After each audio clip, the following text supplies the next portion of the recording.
Today we are whipping up a chocolatey treat that is perfect for Valentine's Day. Dark chocolate espresso cookies is what's on the menu, so let's go ahead and get started.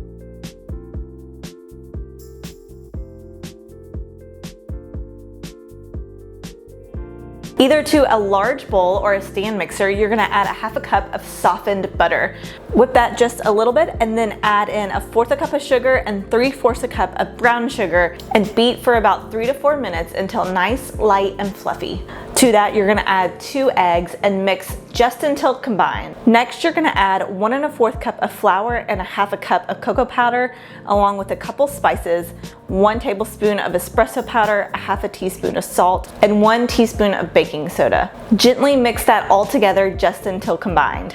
Then to finish it off, you're gonna add 1 teaspoon of vanilla, 2 tablespoons of strongly brewed coffee, 1 3.5 ounce dark chocolate bar that you've chopped roughly, and a half a cup of dark chocolate chips.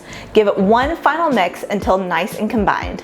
Next, you're gonna scoop out the cookies onto a baking sheet lined with parchment paper and pop them in the fridge just to chill for about 30 to 60 minutes. During that time, preheat your oven to 350 degrees. Once your cookies are nice and chilled, pop them in the oven to bake for 10 minutes. These cookies are rich and chocolatey and decadent, and they are perfect for a Valentine's Day dessert, especially if your significant other is a huge chocolate fan just like mine. For the full recipe, head on over to KentuckyLiving.com. You can find the full ingredients list and all the directions there.